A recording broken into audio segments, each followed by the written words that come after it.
On the previous episode, we discussed how Darth Maul, with the help of Cad Bane and other bounty hunters, tracked down a missing Jedi Padawan named Eldra Catis, before stealing her from the Crime Lord Zev Rex's auction, and as they made their escape, a bomb detonated aboard their ship and then began to plummet towards the closest moon.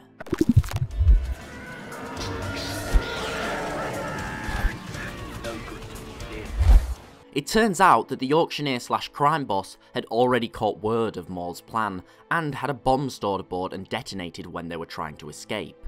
A scan of the world revealed that all members of Maul's group and the Jedi are alive, and wanting to salvage some profit and credibility, she chooses to speak to her guests. The auction is now a hunt, a pay-to-play event where the winner has the Jedi dead at their feet and Maul and the others are nothing more than ash. And many of the criminals agreed it'd make a fine trophy for any crime lord, a dead Jedi. Meanwhile, on the moon they see ships incoming and know that they need to hijack one of these ships to escape the moon. For this reason, they plan to split up. Maul will take the Jedi and distract the bulk of the hunters, as they were targeting the Jedi over anyone else. Also, Maul couldn't risk the bounty hunters discovering his identity as a Sith. Meanwhile, Bane, Aurusing and Valdilio would commandeer a ship. Interestingly enough, Tech, the saboteur, was injured in the crash and unable to walk, and the only one around to help was the protocol droid that he'd tortured for information. And the droid refused and let the bounty hunter die. Maul and Eldra move away from the bounty hunters with the Jedi in bindings. She tells him that she should be let free so she can help him fight the hunters, reminding him that she could be killed in the crossfire, and Maul has to agree. This is to be his first ever Jedi killed. He wants to be the one to do it. He removes her bindings and begrudgingly gives her a lightsaber. As the hunters arrive, they begin to fight. The two work in tandem to beat back the merciless hunters, and the fight continues and they assess one another, measuring each other for the duel that's soon to come. Maul begins to question his actions, however. He senses conflict in the Jedi, hatred, anger. He begins to understand that she could have been turned, made an ally, but Maul's decision to hunt and kill her has made that impossible. He's condemned her to this death. Eventually, the hunters were dead and Maul and Eldra's time had come.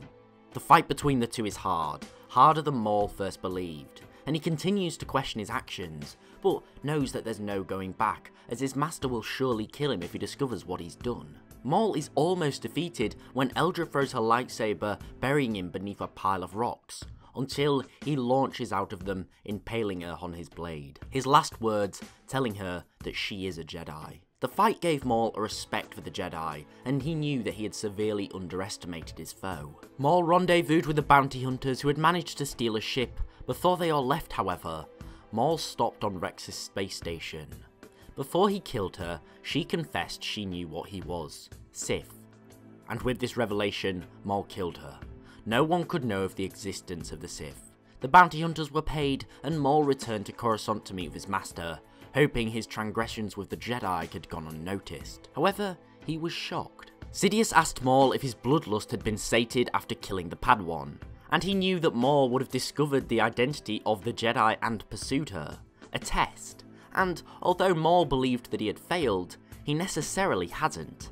Sidious explains that the Sith were born of defiance, but all he'd really done is embrace the nature of the Sith. Sidious's final question to Maul was he satisfied?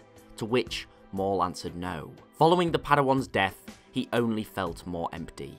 An emptiness that could only be filled in one way: killing Jedi. And that's the story of Maul's first ever Jedi killed, and how despite him disobeying his master's orders, he still succeeded. It all goes on to explain how Maul's bloodlust couldn't have ever been sated by killing a single Jedi. He wanted them all dead. But what do you think of Maul's actions? Thanks for watching, I hope you enjoyed. If so, please remember to like, sub and share, as it's really appreciated and helps the channel grow. Also, don't forget to follow me on Twitter @TheLoreGuy for regular updates. Thanks for watching, I do hope that you enjoyed, and I'll see you next time.